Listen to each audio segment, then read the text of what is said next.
The Open Window. Part 1. A Nervous Man. Frampton Nuttel was very tired and nervous. The doctors told him he needed a rest and said he should go somewhere peaceful. So he decided to spend some time in the country. "I know what you're like, Frampton," his sister said. "When you go to the country, you will stay all alone. That's not good for you. You should not stay all alone. You should meet some nice people. I was in that part of the country 4 years ago. I met some nice people.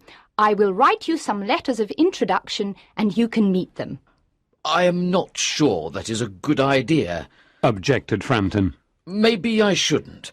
After all, I don't know any of those people." "Take my advice," replied Frampton's sister. "It will be good for you." So Frampton went to the country with his sister's letters of introduction. The first person he visited was Mrs. Sappleton. He knocked at the door of Mrs. Sappleton's house, and a young girl about 15 years old opened the door. It was Mrs. Sappleton's niece. Her name was Vera. "My aunt will be down in a moment, Mr. Nuttel," said the girl, who looked very mature and intelligent. "While you are waiting, I will try to entertain you. I hope you don't mind." "Oh, I will be happy to talk with you," replied Frampton. He did not want to offend the girl, but he wondered if going to meet new people was really good for his health. In fact, he felt quite nervous, and he hoped that Mrs. Sappleton was nice. "Do you know many of the people round here?" asked Mrs. Sappleton's niece, after a few minutes of silence. "No," replied Frampton. "I don't know anybody around here. My sister stayed here 4 years ago, and she gave me some letters of introduction to some of the people here."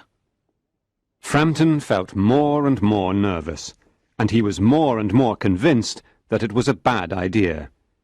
He needed rest, not new friends. "Then you know practically nothing about my aunt," continued the confident young lady. "I know only her name and address," admitted Frampton. He was wondering whether Mrs. Sappleton's husband was alive or dead. Looking at the room, he thought that a man must live there. "My aunt's great tragedy happened exactly 3 years ago," said the girl. "That was after your sister was here." "Your aunt's tragedy?" asked Frampton. He thought the country was very peaceful. He could not imagine a tragedy there. "You probably wonder why we keep that window open on a cool October evening," said Vera. In fact, behind Frampton's chair there was a large French window that opened onto a lawn. "It is very warm for this time of the year," said Frampton. "But is that window connected with the tragedy?" "Exactly 3 years ago, my aunt's husband and her 2 younger brothers went out through that window. They were going hunting. They never came back. While they were going to their favourite hunting spot, they fell into a bog. That particular summer it rained a lot. The bog was normally safe, but after the rain it became very dangerous. Their bodies were never found. That is the most horrible part of the story." Until this moment, the young girl had seemed very calm.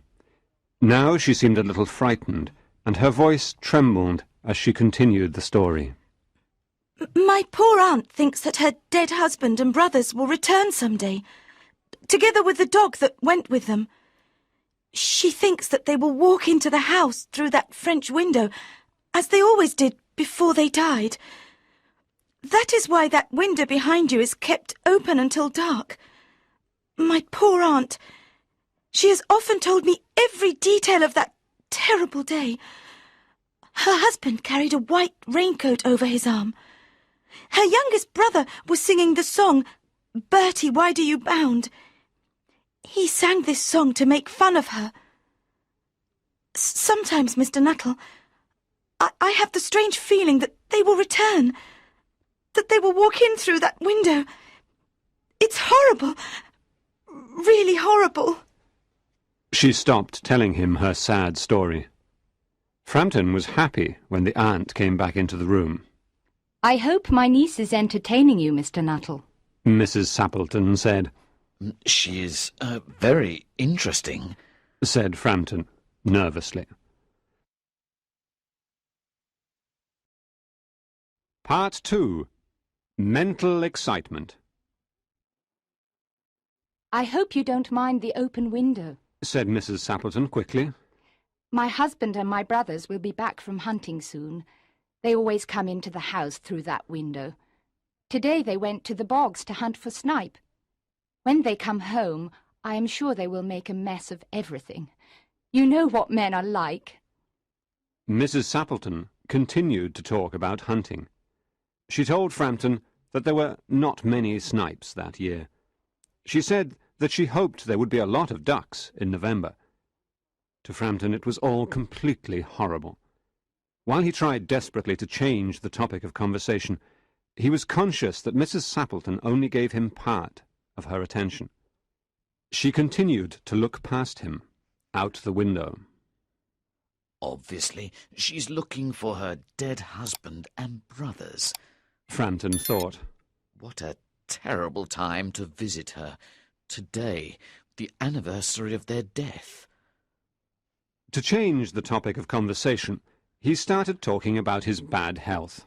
The doctors, he said, told me to rest. I should avoid mental excitement, and I should avoid all physical activity. They did not, however, tell me what I should eat. Oh, that is very interesting, said Mrs. Sappleton, who was obviously not really interested at all. In fact, she almost yawned. Then she became very interested, but not in what Frampton was saying. Here they are, she cried. They're just in time for tea. Look, they're covered with mud up to their eyes. Frampton shivered and looked at Vera.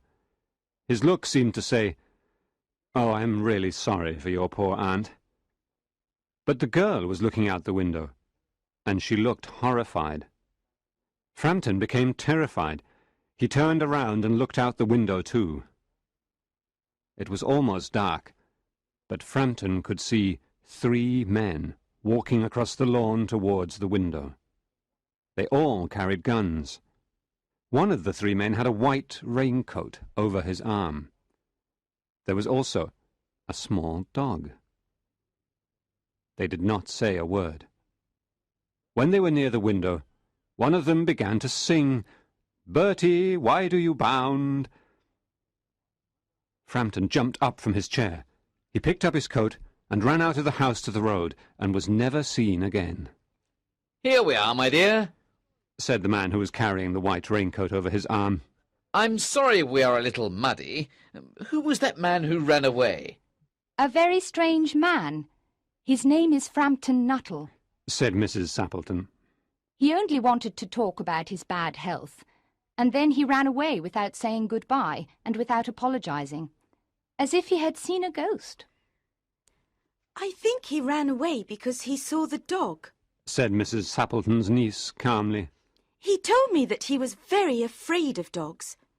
When he was in India many years ago, he was attacked by a pack of wild dogs. He ran into a cemetery and had to spend the night in a newly dug grave. The dogs growled and snarled above him for the entire night. So you can understand why he is so afraid of dogs. Inventing fantastic stories was Vera's speciality.